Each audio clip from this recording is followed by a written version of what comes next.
नमस्कार बच्चों, कल अपन ने परावर्तन के बारे में पढ़ा था कि जब प्रकाश किसी पृष्ठ पर आपतित होता है तो वो पुनः उसी माध्यम में लौट जाता है। इस घटना को आपने परावर्तन कहा था। आज अपन पढ़ेंगे परावर्तन के प्रकार। परावर्तन के दो प्रकार हैं, नियमित परावर्तन और विस्तृत परावर्तन। नियमित परावर्तन और विस्तृत परावर्तन। जब प्रकाश किसी चिकने पृष्ठ पर आपतित होता है, चिकना मतलब फ्लैट, बिल्कुल समतल। जब प्रकाश किसी चिकने पृष्ठ पर आपतित होता है तो उसी माध्यम में विशिष्ट दिशा में जाता है। ऐसा नहीं है कि बिखरा हुआ जाएगा। कैसे जाएगा? विशिष्ट दिशा में जाएगा। जब प्रकाश चिकने पृष्ठ पर आपतित होगा तो उसी माध्यम में विशिष्ट दिशा में परावर्तित होता है। इस घटना को नियमित परावर्तन कहते हैं। इसी प्रकार जब प्रकाश खुरदरे पृष्ठ पर, खुरदरा मतलब ऊपर नीचे, तो खुरदरे पृष्ठ पर आपतित होता है तो उसी माध्यम में जाता है, लेकिन सभी दिशाओं में फैल जाता है, वो सभी दिशाओं में परावर्तित हो जाता है। तो इस प्रकार की घटना को विस्तृत परावर्तन कहते हैं। समतल चिकनी सतह पे जाएगा तो नियमित परावर्तन, खुरदरे पृष्ठ पर जाएगा तो विस्तृत परावर्तन की घटना होती है। अब अपन देखेंगे परावर्तन के नियम। हर चीज की जो भी कोई घटना होती है उसके लिए कुछ स्पेसिफिक नियम बने होते हैं, विशिष्ट। तो वैसे ही परावर्तन के भी दो नियम है। पहला नियम, आपतन कोण I और परावर्तन कोण R का मान सदैव बराबर होता है। आपतन कोण I और परावर्तन कोण R का मान सदैव बराबर होता है। अब आपके मन में लग रहा होगा ये आपतन कोण क्या है? आपतन कोण है जब प्रकाश की आपतित किरण होती है, जो किसी प्रकाश के स्रोत से आने वाली किरण, प्रकाश के स्रोत से आने वाली किरण का नाम होता है आपतित किरण। और जिस पृष्ठ पर वो टकराती है और फिर वापस जाती है तो वो किरण कहलाएगी परावर्तित किरण। यदि प्रकाश कहीं से आ रहा है तो ये किरण आएगी उसकी, तो वो एक तो कहलाएगी आपतित, और फिर टकरा के वापस जाएगी, वो कहलाएगी परावर्तित। इस प्रकार आपतित किरण। अब अपन देख रहे हैं अभिलंब। अभिलंब एक काल्पनिक रेखा है जो अपन अपने मन से बना लेते हैं। तो आपतित किरण और अभिलंब के बीच में जो कोण बनता है, आपतित किरण और अभिलंब के बीच बनने वाला कोण आपतन कोण कहलाता है। इसी प्रकार परावर्तित किरण और अभिलंब, परावर्तित किरण और अभिलंब के बीच बनने वाला कोण परावर्तन कोण कहलाता है। आपतन कोण I और परावर्तन कोण R का मान सदैव, सदैव का मतलब यूनिवर्सल ट्रूथ, वो कभी भी किसी भी कंडीशन में नहीं बदलता। तो आपतन कोण और परावर्तन कोण का मान सदैव बराबर होता है। दूसरी बात, आपतित किरण, परावर्तित किरण और अभिलंब। आप समझ ही गए हैं आपतित किरण कौन सी है, परावर्तित किरण कौन सी है। आपतित किरण, परावर्तित किरण और अभिलंब तीनों एक ही तल में होते हैं। आपतित किरण, परावर्तित किरण और अभिलंब, आपतित किरण, परावर्तित किरण और अभिलंब तीनों एक ही तल में होते हैं। एक ही तल मतलब जैसे मैंने ऊपर की दिशा बनाई है इनकी, तो ऊपर ही रहेगी। अगर मैं इनकी नीचे की दिशा बनाती हूं, जैसे मान लो मैंने बनाया ये, तो ये आपतित किरण, ये परावर्तित किरण, तो ये तीनों एक ही तल में हो गए। इस प्रकार आपतित किरण, परावर्तित किरण और अभिलंब हमेशा एक ही तल में होते हैं।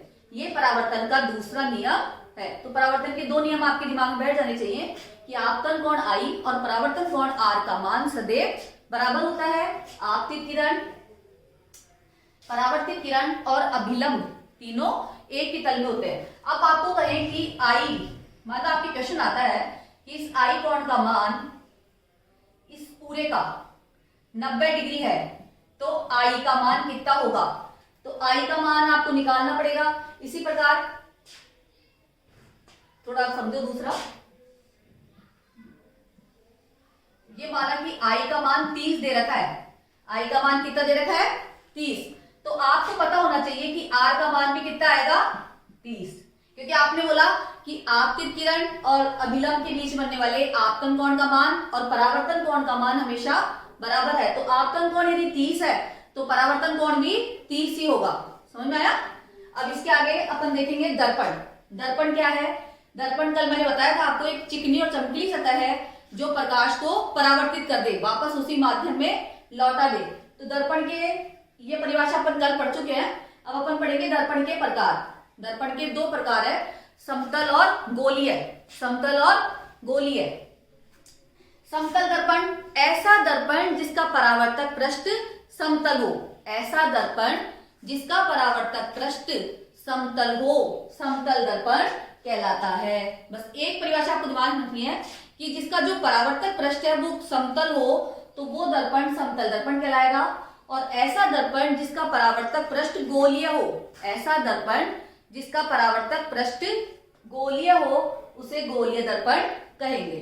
ठीक है, समतल दर्पण की अगर अपन को स्टाइल बनाना है तो अपन एक सीधी लाइन खींचेंगे और इसके इस तरफ ये जो मैंने लाइन करी है इसका मतलब है कि इसके इस तरफ पॉलिश की गई है या फिर इसको लकड़ी का कुछ बोर्ड लगा है ताकि इसकी परावर्तक पृष्ठ एक बनी रहे।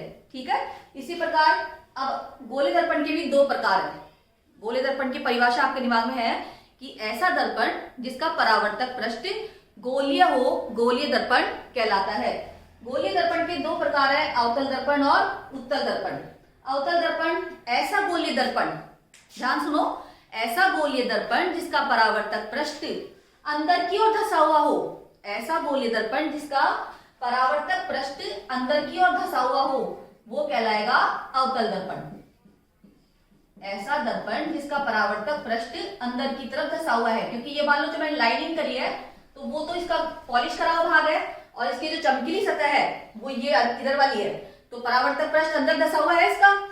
देखो आप इसको यूं बना हुआ है ना, तो ऐसा दर्पण जिसका परावर्तक पृष्ठ अंदर धंसा हुआ हो वो कहलाएगा अवतल दर्पण। और अवतल दर्पण की विशेषता है कि ये परावर्तित किरणों को अभिसारित करता है, एक जगह इकट्ठी करता है, परावर्तित किरणों को एक जगह इकट्ठी करता है, इसलिए इसको अभिसारी दर्पण भी कहते हैं।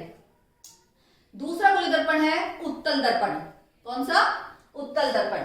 तो ऐसा गोलीय दर्पण जिसका परावर्तक पृष्ठ उभरा हुआ हो, ऐसा गोलीय दर्पण जिसका परावर्तक पृष्ठ बाहर की ओर उभरा हुआ हो। देखो आप, ऐसा गोलीय दर्पण जिसका परावर्तक पृष्ठ बाहर की ओर उभरा हुआ हो तो वो कहलाएगा उत्तल दर्पण। ऐसा गोलीय दर्पण जिसका परावर्तक पृष्ठ बाहर की तरफ निकला हुआ हो तो वो कहलाएगा उत्तल दर्पण। और इस दर्पण की विशेषता है कि यह परावर्तित प्रकाशीय किरणों को फैला देता है, परावर्तित प्रकाशीय किरणों को फैला देता है, अभिसारित कर देता है, इसका मतलब दूर दूर कर देता है, इसलिए इसको अभिसारी दर्पण भी कहते हैं। इस प्रकार आप इसको चम्मच से समझ सकते हैं। अपनी जो चम्मच होती है खाने वाली, तो चम्मच का जो खाने वाला भाग है, समझते हो आप, चम्मच का जो खाने वाला भाग है वो तो कौन सा दर्पण कहलाएगा? अवतल दर्पण। कौन सा? अवतल। और जो आपका पीछे का पार्ट है वो कहलाएगा उत्तल दर्पण, वो कहलाएगा उत्तल दर्पण।